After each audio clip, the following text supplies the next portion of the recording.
اعوذ باللہ من الشیطان الرجیم بسم اللہ الرحمن الرحیم الذین آمنوا وتطمئن قلوبهم بذکر اللہ الا بذکر اللہ تطمئن القلوب صدق اللہ العظیم۔ حضرات کرام، یہ آیت ہمارے لیے بہت ہی اہم پیغام پہنچاتی ہے۔ یہ سورہ رعد کی 28ویں آیت ہے۔ اس کے اندر اللہ تعالیٰ فرماتے ہیں کہ ہر انسان اپنی اپنی جگہ پر پریشان حال ہے، ٹینشن میں ہے، اور جو دلی سکون، قلبی راحت نہیں مل سکتی، ہر ایک کی یہ شکایت ہے۔ اللہ تعالیٰ اس کے اندر بہترین نسخہ بیان کرتے ہیں اس آیت کے اندر، جس کے معنی ہے الذین آمنوا، اے لوگوں جو ایمان لائے ہو، وتطمئن قلوبکم بذکر اللہ، تمہارا دل کا سکون، تمہارے دل کی راحت نہیں مل سکتی جب تک کہ تم اللہ کا ذکر نہ کرتے رہو۔ وتطمئن قلوبکم، تمہارے دلوں کو سکون، اطمینان اسی وقت ملے گا جب تم اللہ کا ذکر کریں گے۔ پھر اسی بات کو دہراتے ہیں، اللہ تعالیٰ فرماتے ہیں الا، یہ یاد رکھو، وتطمئن قلوبکم بذکر اللہ، بذکر اللہ تطمئن القلوب، اللہ ہی کے ذکر میں تم کو راحت، سکون اور تمام جو ہے اطمینان قلبی میسر آ سکتا ہے۔ اس کے علاوہ آپ کہیں دولت میں یا کہیں سیاسی منصب میں، اعلیٰ عہدے میں، دنیا کی کسی بھی چیز میں تم تلاش کرو گے تو وہ حاصل نہیں ہوگا۔ یہ اللہ کی سب سے بڑی عنایت ہے ہم پر۔ وہ آگاہ فرماتے ہیں، اللہ تعالیٰ ہم سب کو اس بات کے سمجھنے، اس آیت کو عمل درآمد کرنے کے توفیق سے پتہ فرمائے۔ باخبر دعوانا آج کے بیان کے تعلق سے، آج تاریخ اسلام کا 967ویں نشست منعقد ہو رہی ہے جامع مسجد عالیہ کالج میں، بعد نماز عصر کانفرنس ہال میں۔ آج 20 اگست 2022 ہے، اور آج مخاطب کرنے والے ہیں ہمارے حیدرآباد کی جانی مانی معروف شخصیت، کل ہند مجلس قانون ملت کے صدر حیدرآباد کے، اور وہ جناب ضیاء الدین نیّر صاحب۔ مخاطب فرمانے والے ہیں رنج و غم کے آداب کے عنوان سے میں گزارش کرتا ہوں جناب ضیاء الدین صاحب سے کہ تشریف لائیں اور مخاطب فرمائیں۔ الرحیم یا ایھا الذین آمنوا استعینوا بالصبر والصلاة ان اللہ مع الصابرین ولا تقولوا لمن يقتل في سبيل الله أموات بل أحياء ولكن لا تشعرون ولنبلونكم بشيء من الخوف والجوع ونقص من الأموال والأنفس والثمرات وبشر الصابرين الذين إذا أصابتهم مصيبة قالوا إنا لله وإنا إليه راجعون أولئك عليهم صلوات من ربهم ورحمة وأولئك هم المهتدون إن الصفا والمروة من شعائر الله فمن حج البيت أو اعتمر فلا جناح عليه أن يطوف بهما ومن تطوع خيرا فإن الله شاكر عليم۔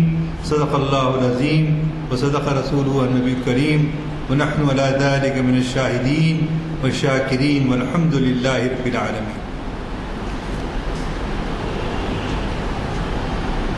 محترم جناب علی قدر غلام یزدانی صاحب، سینئر ایڈوکیٹ، بانی محافل جناب شمس الدین صاحب، اور میرے عزیز دوستوں بزرگوں، السلام علیکم ورحمۃ اللہ وبرکاتہ۔ آج کا جو عنوان دیا گیا ہے، اکثر قرآن مجید کی جو آیات میں نے سورہ سیفون میں پڑھی تیسرے رکوع میں اس میں اس کا ذکر آیا ہے. مجھے جو تحریک ہوئی کہ یہ عنوان دیا جائے وہ اس کی وجہ محرم عاشوراء کا تھا. محرم میں جو سینہ کوبی کرتے ہیں ہمارے اہل تشیع حضرات، اس کو پسندیدہ نہیں کہا گیا، اس کو رسول کریم صلی اللہ علیہ وسلم نے ریکگنائز نہیں کیا. لیکن افسوس کی بات یہ ہے کہ ایک فرقہ اس عنوان سے وجود میں آ گیا، اور اتنے برس ہونے کے باوجود ایک انگریز ملا جو جا رہے تھے دیکھے تو یہ حضرت علی رضی اللہ تعالیٰ عنہ کا پنجہ ہے، یہ عباس کا پنجہ ہے جی. تو اس کو ایکسپلین کیے، پوچھا کہ بھائی کب ہوا تھا ان کا انتقال، تو وہ یہ سمجھا کہ 1-2 روز پہلے ہوا ہوں گا اور جو ہے منا رہے ہوں گے. معلوم ہوا اس کو کہ بھائی 1300 سال سے زیادہ گزر گئے. ارے اب تک ان کا غم زندہ ہے. اس کو تعجب ہوا. میں جب چھوٹا تھا، یعنی میں سمجھتا ہوں میں 5 سال سے 8-9 سال کی عمر تک، ہمارے 4 بھائی صفدر، ماہر، اطہر اور کوئی 3 سال کی عمر میں، کوئی 4 سال کی عمر میں. میکزیمم مبین جو ہے وہ 5 سال کی عمر میں انتقال.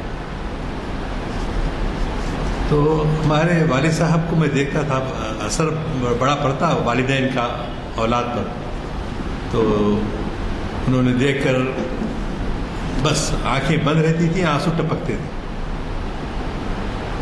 تو یہ حدیث کی کتابوں میں بھی آیا ہے کہ جب حضرت ابراہیم علیہ السلام نبی محترم صلی اللہ علیہ وسلم کے صاحبزادے کا انتقال ہوتا تو حضور اکرم صلی اللہ علیہ وسلم کے آنکھوں سے بھی ایک آنسوؤں کی لڑی ہے جڑ رہی ہے. اور آپ تو جانتے ہیں کہ صحابہ ہر کام کو حضور کے پوچھتے تھے، آپ ایسا کیوں کرے، آپ ایسا کیوں کرے. آپ دین اگر اس طرح سے وہ تحقیق نہیں کرتے تو آج ہمارے سامنے نہیں رہتا. جہاں صحابہ کرام اور خواتین میں بی بی عائشہ صدیقہ رضی اللہ تعالیٰ عنہ 126 حدیثیں ان سے مروی ہیں.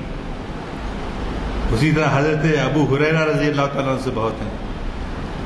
تو ان لوگوں نے جو تحقیق کا کام کیا وہ اللہ کی مشیت تھی، اللہ کی محبت تھی کہ جب حضرت عثمان غنی رضی اللہ تعالیٰ کی شہادت کے بعد حالات ایک دم بگڑ گئے. تو لیکن اس اثنا میں اللہ نے کیا کیا، اللہ نے پیدا کیا حضرت ابو ہریرہ کو، حضرت مسعود رضی اللہ تعالیٰ عنہ کو، حضرت مالک رضی اللہ تعالیٰ عنہ کو، کیونکہ انہوں 8 سال کی عمر سے حضور اکرم صلی اللہ علیہ وسلم کی پائن میں آپ جدھر ٹھہرتے تھے اس کے پیچھے جو آپ کے پیچھے جو ہے حضرت مالک رضی اللہ عنہ ٹھہرتے. تو انہوں نماز کے دوران ہونے والے ساری حرکات و سکنات وہ سب جو ہے نوٹ کر لیتے، یاد رہتا تھا. تو ان لوگوں کا، ان صحابیوں کا ہم پر بہت بڑا احسان ہے، بہت بڑا احسان ہے. اور یہ بھی تعمیر ملت کی سعادت میں آئی بات کہ حضرت جانتے ہیں کہ ہمارے پاس اب یہ 72واں یوم رحمت للعالمین صلی اللہ علیہ وسلم ہونے والا ہے، لیکن 36 برس سے یوم صحابہ بھی منایا جا رہا ہے. جہاں حضور اکرم صلی اللہ علیہ وسلم کے ختمی مرتبت کا مقام ہے، وہیں آپ کی سیرت طیبہ کو دنیا میں پھیلانے کے لیے صحابہ نے بہت بڑا کام کیا. صحابہ نے بہت بڑا کام کیا. اور 2 گروپ یہ ہو گئے. ایران کا جو گروپ ہے وہ معلوم یہ ہوا کہ حضور اکرم صلی اللہ علیہ وسلم حضرت جعفر کا انتقال ہو گیا تو ان کے گھر میں کا ایک مخصوص لباس پہن کر ماتم کر رہے. حضور کے چچیرے بھائی ہوتے تھے حضرت ابو طالب کے بیٹے حضرت جعفر طیار. تو آپ نے دوسری مرتبہ بھی پیغام بھیجا کہ انہوں نے سینہ کوبی سے دستبردار نہیں ہوئے، ان کو دستبردار ہو جانے کے لیے کہہ دو.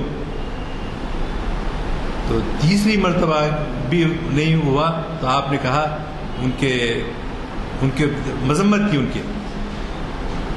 ان کی اس روش سے انکار کرنے کی آپ کو جو ہے کہ کہنے کے باوجود جو ہے. اب یہ جو آیت میں نے آپ کے سامنے پڑھی اس کے اندر یہی ہے کہ یا ایھا الذین آمنوا استعینوا بالصبر والصلاۃ، اے ایمان والو آمنوا استعینوا، استعانت طلب کرو، ان سے مدد طلب کرو، بالصبر، صبر کے ذریعے، اور کثرت نوافل اور سنت کثرت سے پڑھ کے اس طرح سے اللہ کی مدد طلب کرو. تو اللہ کی مدد کیسے آتی ہے؟ اللہ کی مدد جو آتی ہے اتباع رسول مآب صلی اللہ علیہ وسلم کی پیروی کرنے سے آتی ہے. تو چنانچہ آپ اس آیت میں دیکھتے ہیں کہ وَلَنَبْلُوَنَّكُمْ، لا آتا ہے حرف تاکید کے طور پہ، حرف تاکید کے طور پر آتا ہے. وَلَنَبْلُوَنَّكُمْ، وَلَنَبْلُوَنَّكُمْ، ہم تمہیں ضرور آزمائیں گے، ہم تم کو ضرور پوچھیں گے، بِشَيْءٍ مِنَ الْخَوْفِ، خوف کے بارے میں. تم خوف زدہ ہوتے ہیں تو ہم تم کو پوچھیں گے. کون؟ اللہ تعالیٰ پوچھے گا. بِشَيْءٍ مِنَ الْخَوْفِ، خوف کے ذریعے. اور آپ دیکھتے ہیں کہ ہمارے جو دشمن ہیں وہ ہماری دیواروں کو، ہمارے مکانات کو تباہ کرنا چاہتے ہیں اور ہمارے روزگار کو، معیشت کو نقصان پہنچانا چاہتے ہیں. تو یہ اگر ہوتا ہے کسی کے ساتھ، وَلَنَبْلُوَنَّكُمْ، ہم تم کو ضرور آزمائیں گے. کون؟ اللہ تعالیٰ آزمائے گا. من خوف کے ذریعے، خوف کی کیفیت پیدا ہو گئی. جی کوئی ایسا حادثہ ہو گیا، حتیٰ کہ آپ جانتے ہیں کہ رسول اکرم صلی اللہ علیہ وسلم کے سامنے برقی تو تھا نہیں اس زمانے میں، چراغ تھا، قندیل کی جیسی بھی نہیں، چراغ تھا. تو چراغ بجھ جاتا تھا بھی آپ ایک دم اِنَّ لِلَّهِ وَإِنَّا إِلَيْهِ راجعون. آپ کا کوئی چیز، قلم، پیسہ، پرس کہیں بھی گھوم رہا ہے تو آپ کو فوری کیا کرنا چاہیے؟ اِنَّ لِلَّهِ وَإِنَّا إِلَيْهِ راجعون پڑھنا چاہیے. یہ پڑھنے سے بلا مبالغہ 99% مجھے کامیابی رہی. ابھی تک ختم بھی نہیں ہوتا کہ ہمارا ارے مل گیا ہے. تو یہ ہماری مختصر سی باتیں ہیں لیکن کتنی کام کی ہیں. مولانا عبد الماجد دریابادی لکھنؤ میں کے رہنے والے، وہ حیدرآباد تشریف لائے. تو ان سے عمر میں بہادر اعظم کچھ بڑے تھے. انہوں اپنے مہمان کو لینے کے لیے ٹرین گئے نامپلی، اور مہمان کون ہے؟ حضرت جو ہے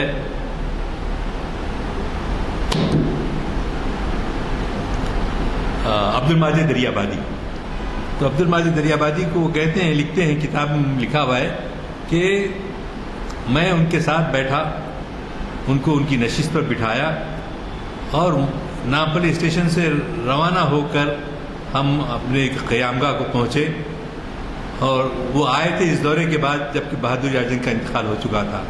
حیدرآباد کے حالات بہت خراب تھے، ان کی عثمان علی خان کی حکومت متزلزل تھی.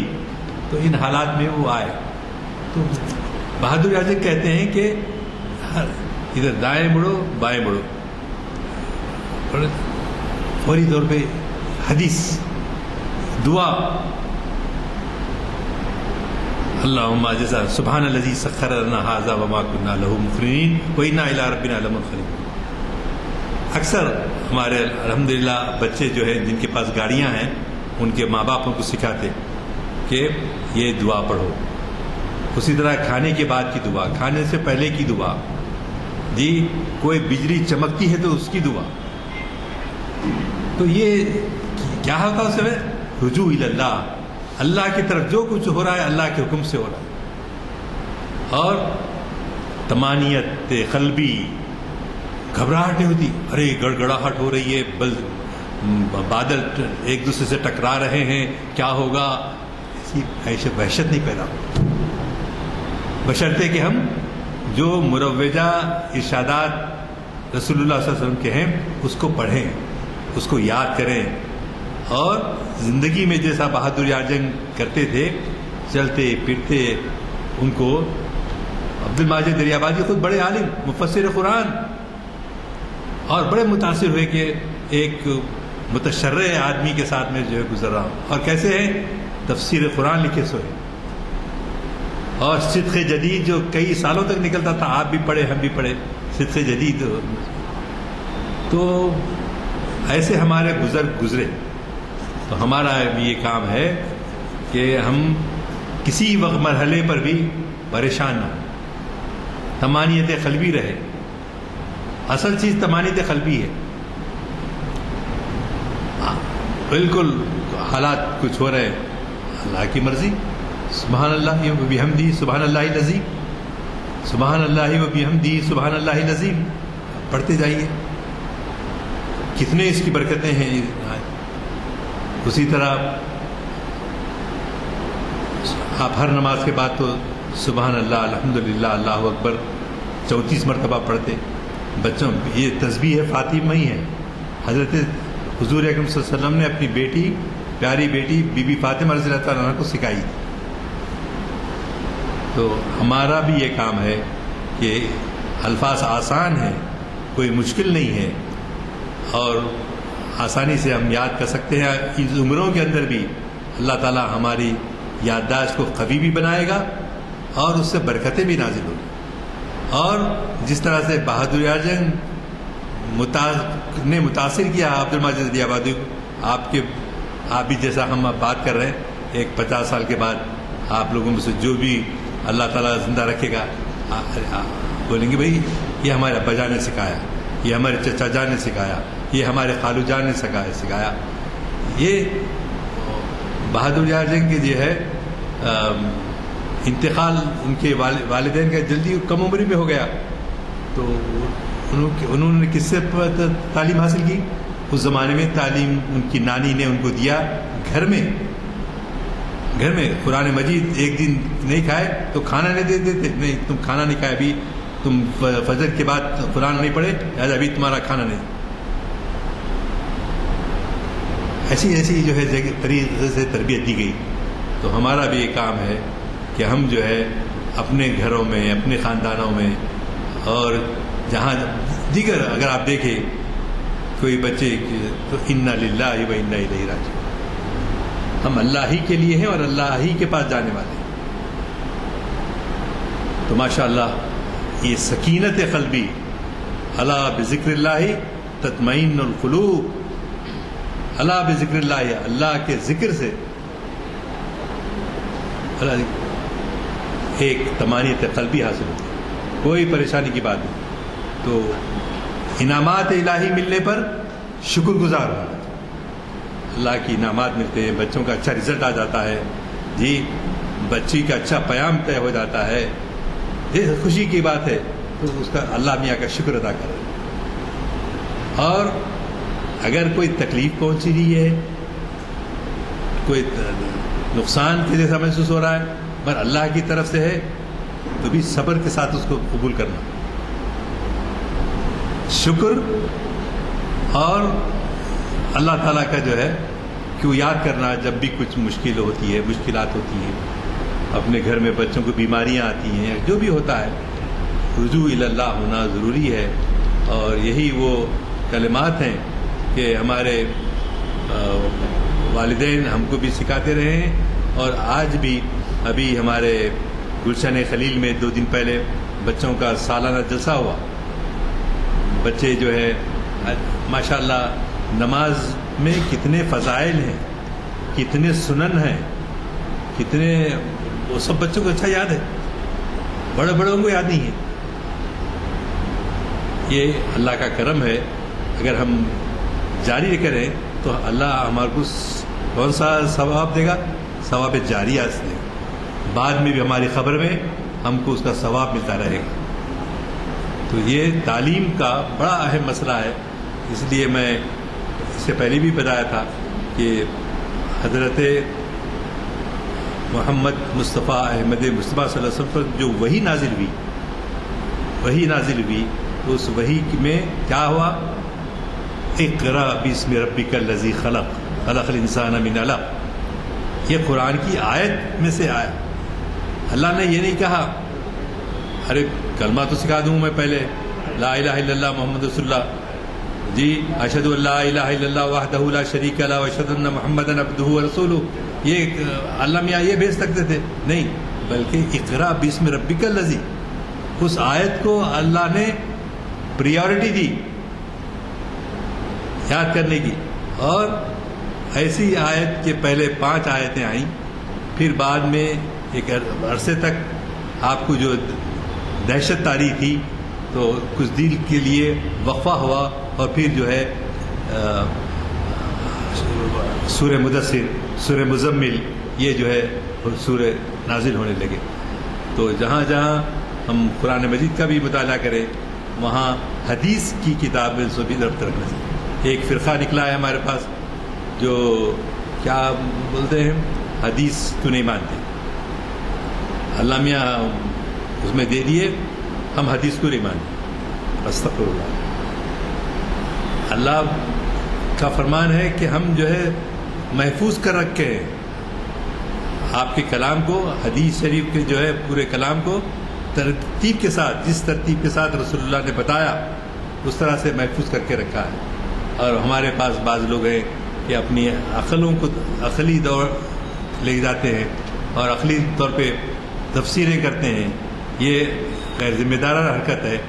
اچھے اگر ایسی کوئی مشکل ہو رہی ہے، اچھے عالم کے پاس جس سے آپ کو اطمینان حاصل ہو سکتا ہے ان کے پاس جانا، اور جو آیت جو حدیث سمجھ میں نہیں آ رہی ہے وہ ان سے رجوع کرنا. تو اس سے کیا ہوگا، ہمارے اشکال دور ہو جائیں گے. ہم چونکہ اتنے علم نہیں رکھتے ہمارے پاس، تو لہٰذا ہمارا کام یہ ہے ہم رجوع اللہ ہوں. رجوع اللہ ہونے کے لیے صاحب علم ہونا ضروری ہے. صاحب علم کے پاس جائیں. تو رسول اللہ صلی اللہ علیہ وسلم کی جب بعثت ہوئی مکے میں صرف 19 لوگ لکھنا پڑھنا جانتے تھے، صرف 19 لوگ. اور میں جب پہلی دفعہ گیا مدینہ منورہ میں، ایک سڑک کے کنارے جیسے وہ ہوتے ہیں کیفیٹیریا، تو وہاں بیٹھ کے ہم چائے نوش کر رہے ہیں. ایک بدو آیا آ کے بیٹھا، تو ہمارا نیا ذوق سعودی عرب میں ہے ذوق، تو اس کو تھوڑی بہت ہم کو جو عربی آتی تھی اس سے بولے کہ بھائی تم قرآن پڑھے کیا؟ میں قرآن پڑھنا نہیں جانتا. کتنے سال پہلے؟ صرف 50 سال پہلے کی بات. لیکن الحمدللہ سعودی گورنمنٹ نے اس سلسلے میں بہت سارے یونیورسٹیز قائم کیے. 6-7 یونیورسٹی قائم ہوئی، جس میں دینی تعلیم کی بھی ایک یونیورسٹی ام القرا کے نام سے ریاض میں قائم ہے. اور آپ کے صاحبزادے جس میں کام کرتے ہیں الخبر میں، وہ عصری علوم پہ اس کا انتظام کیا گیا. بہرحال اچھے حالات تو وہاں پہ ہوئے، تعلیم کی آئے. اور بار بار میں یہ کہہ رہا ہوں کہ ہم اپنے بچوں کو دینی تعلیم کے ساتھ ساتھ یونیورسل لائف، یونیورسل کے لیے جیسے سائنس ہے، میتھمیٹکس ہے، فزکس ہے، کیمسٹری ہے، اور نئے نئے علوم ہیں جو ہمارے پر واہ ہو رہے ہیں. تو ہمارا یہ کام ہے. ملت اسلامیہ کے زوال کا ایک بنیادی سبب ہماری عصر حاضر کے تعلیمات سے بے خبری ہے. ہم ایکسٹریم ہو جاتے ہیں، ادھر ہم چلے جائیں گے وہاں. ہمارے علماء کو دیکھیے وہ اس کو اہمیت نہیں دیتے. وہ لوگ بولتے ہیں نہیں دینی تعلیم جو ہے دینا ضروری ہے. حالانکہ توازن ہونا، متوازن ہونا، بیلنس ہونا دونوں میں، کیونکہ وہ علوم بھی اللہ کے پاس سے ہی بھیجے ہوئے ہیں. اور دنیا میں جو ترقی اسپین میں ہوئی اور کاغذ کی صنعت ایجاد ہوئی مصر میں، چائنا سے کاغذ آیا، تو اس کے بعد کتابوں کی کتابت شروع ہوئی. اس وقت تک چمڑے پر ویسا محفوظ کرتے تھے، لیکن پھر رسول کریم صلی اللہ علیہ وسلم آئے اور آپ نے اس کو ان علوم کو اختیار کرنے کی تاکید فرمائی. اور پھر جو ہے آپ دیکھ رہے ہیں کہ دنیا میں آج کتنے علوم ہیں اور کتنی آسانی سے. ہم پہلے سوچتے تھے بچپن میں خط آیا تو ان لائن لیٹر آیا تو اس میں کوئی پرائیویٹ بات نہیں رہ سکتی تھی, کیونکہ جس کو ہاتھ لگا ان پڑھ لیتا تھا, جس کو ہاتھ لگا ان پڑھ لیتا تھا. لیکن یہی 25-30 سال کے اندر اتنی تبدیلی آئی کہ پوسٹ مین پڑھ نہیں سکتا, بلکہ اب تو جانے کی ضرورت بھی نہیں ہے, آپ کو کمپیوٹر کے ذریعے آ جاتا ہے. تو یہ جو تقاضے ہیں اس اسپیڈ سے جو دنیا ترقی کر رہی ہے, مسلمان نہیں کرنے کی وجہ سے آج پیچھے. آج کے ہمارے ناکام رہنے کی وجہ کیا ہے؟ ہم جو ہے دنیاوی علوم جس کو کہتے ہیں اس میں ہم ایکسٹریمسٹ ہو گئے. تو اس بات کا بھی خیال رکھیں کہ بچے جب اپنی فیلڈ کو انتخاب کرتے ہیں, کسی بچے کا رجحان جو ہے زیادہ میتھمیٹکس کی طرف ہے, تو بچپن سے ہی ہم کیا کرتے تھے, اس کو ذہن میں ڈالتے تھے کہ تم کو بڑے ہو کر انجینئر بننا ہے کیونکہ تم کو میتھمیٹکس میں پرسنٹیج اچھا آتا ہے. اسی طرح کسی کو زوالوجی میں انٹرسٹ ہوتا ہے, کسی کو باٹنی میں انٹرسٹ ہوتا ہے. اور اللہ تعالیٰ کیسا فرماتا ہے قرآن میں, افلا ینظرون الی الابل کیف خلقت, کیا تم نہیں دیکھتے, افلا ینظرون, کہ کس طرح سے اللہ نے اونٹ کو تخلیق کی, اونٹ کو بنایا. آگے پیچھے ہوتے ہوئے اونٹ اپنا پانی لے کے پورے شہر میں بھی گھومتے ہیں, تو اونٹ کو دیکھ کے جو ہے بہت سارے خیالات آتے ہیں. تو اللہ میاں قرآن میں اس کا ذکر کرنے سے کیا بتایا کہ اللہ باٹنی کا علم حاصل کرنے کی تو وہ دیتا ہے, ہدایت دیتا ہے. اگرچہ کہ ایک مثال اس کی ہے اونٹ کی, چاہے بیل ہو, بکری ہو, جی چرند ہو, پرند ہو, یہ تمام چیزوں کی طرف اشارہ ہوتا ہے. افلا ینظرون الی الابل کیف خلقت, کیسے اللہ نے اس کی تخلیق کی, کیسا بنایا اس کو, کیا تم نے کبھی غور کیا؟ افلا ینظرون الی الابل کیف والی السماء کیف رفعت, کس طرح سے اللہ نے بغیر ستون کے اتنا اونچے آسمان بنا دیا. تو کیا ہوا, ہم کو گیلیکسی کا علم حاصل کرنا چاہیے. گیلیکسیز, راکیش شرما جو آپ اکثر کہتے ہیں کہ وہاں سے جب اندرا گاندھی نے پوچھا کیسا نظر آ ہندوستان, تو سارے جہاں سے اچھا ہندوستان. تو یہ علوم میں مسلمان ماہر ہو کے کیا ہو گیا معلوم ہے, غفلت کر دی. آج ہم ان کے غلام ہو گئے. اب بھی بچے, کل ایک بچہ کینیڈا پڑھنے جا رہا ہے, ہمارے بچے ابھی بھی ہندوستان میں بھی تعلیم ہو رہی ہے, لیکن وہ وہاں پر زیادہ اٹریکشن ہے, فیس زیادہ ہے, یا کچھ ہے, سہولت سے اب لوگ جا کے باہر بھی تعلیم حاصل کریں. تو اگر ایفرٹ کر سکتے ہو تو اپنے بچوں کو ضرور باہر بھیجیں, لیکن توازن رکھیں. ایسا نہ ہو کہ وہ کینیڈا میں چلے گئے اور وہاں کی تہذیب کو اختیار کر لیا اور اسلامی تہذیب کو بھول گئے. اسلامی تہذیب کو کبھی نہیں بھولنا. اسلامی تہذیب اور اس کے ساتھ ساتھ اقرا باسم ربک الذی خلق خلق الانسان من علق. تو قرآن کس طرح سے اس کو ذرا سرچ کرنا پڑتا. افلا ینظرون الی الابل کیف خلقت والی السماء کیف رفعت والی الجبال کیف نصبت, کس طرح سے اللہ نے پہاڑوں کو میخ کے کیے بغیر گاڑ دیے ہیں زمینوں کے اندر. جائیے آپ مدینے سے لے کر جدہ تک رستہ تمام ایک تسلسل ہے پہاڑوں کا. کہیں چمکتے ہوئے پہاڑ ہیں, کہیں اس میں کئی معدنیات ہیں. باہر کے سائنسداں آ کے تحقیق کر کے بتا رہے ہیں, عربوں کو معلوم بھی نہیں کہ اس میں کئی معدنیات ہیں. تو ہم اگر تحقیق کرتے, ہم اس کی معدنیات سے فائدہ اٹھاتے, تو ہم جو ہے آگے رہتے. بات اتنی ہی ہے لیکن بہت گہری ہے, اس لیے کہ پھر اس صدی میں تبدیلی آنے کب آئے گی اللہ بہتر جانتا ہے. تو میں اپنی گفتگو کو ختم کرتے ہوئے, بات مختصر کر دی ہے میں نے, لیکن یاد رکھنے کی ہے, یاد رکھنے کی ہے بات, خصوصاً اپنے بچوں کو کی تربیت کے وقت ان کو یاد رکھنے کی ضرورت ہے. وآخر دعوانا ان الحمد للہ رب العالمین۔ آپ نے ابھی عالمانہ خطاب سماعت فرمایا، مجھے یہ چندہ ضرورت نہیں ہے بتانے کی کہ ہمارے یہاں جو خطابات ہوئے ہیں اس میں شاید ضیاء الدین نیر صاحب کے خطابات سب سے آگے ہیں، کوئی اور اتنے زیادہ خطابات سے ہونے والا نہیں ہے۔ بہرحال بڑی خوشی کی بات ہوتی ہے کہ جو عنوان دیتے ہیں تو عنوان سے انصاف کرنے کے لیے اور تیاری کر کے آتے ہیں۔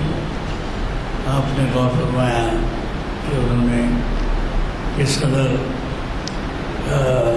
اہم نکات پر اپنے خطاب پہ روشنی ڈالی ہے، اس کو دہرانے کا وقت نہیں ہے، لیکن یہی آپ سے کہوں گا کہ جو کچھ باتیں انہوں نے کہی ہیں اس سے ہمیں بہت کچھ سبق ملتا ہے۔ ہماری کوشش ہونی چاہیے کہ یہ نہیں کہ سن کر واہ واہ کیا خطاب تھا، بہت اچھا خطیب کیا فلاں کیے، بلکہ یہ کرنا ہے کہ اس پہ عمل کی طرف کو رجوع ہونا ہے۔ بہرحال اب چونکہ اگلے محافل کے پرچے آپ کے سامنے آ چکے ہوں گے، تقسیم ہوئے نہیں ہوئے؟ نہیں ہے، اگلا نہیں سے ہوتا، اگلا ہفتہ 400 میں ہی دیں۔ تو مجھے قوی توقع ہے کہ آپ اپنا سلسلہ جلسے جاری رکھیں گے، بلکہ ہمیشہ کی طرح میں آج بھی آپ کی طرف توجہ دلانا چاہوں گا کہ کالجز اور اسکول سب صبح کے ہیں، کوشش کیجیے کہ نوجوان کو ساتھ لائیں، کیونکہ میں پہلے بھی بتا چکا ہوں کہ شاید 25 سال سے زائد کے لوگ موجود ہیں اور نوجوان غائب ہیں، حالانکہ ان کے کالجز سے اسکول سے یہ ٹائم مطابقت نہیں رکھتا، بلکہ وہ آزاد ہیں اور فری ہیں، کھیل کود کے لیے بھی جا سکتے ہیں۔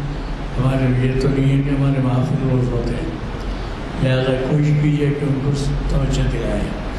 میں آج کے اس محفل کے اختتام کا اعلان کرتے ہوئے دعا کی گزارش کرتا ہوں۔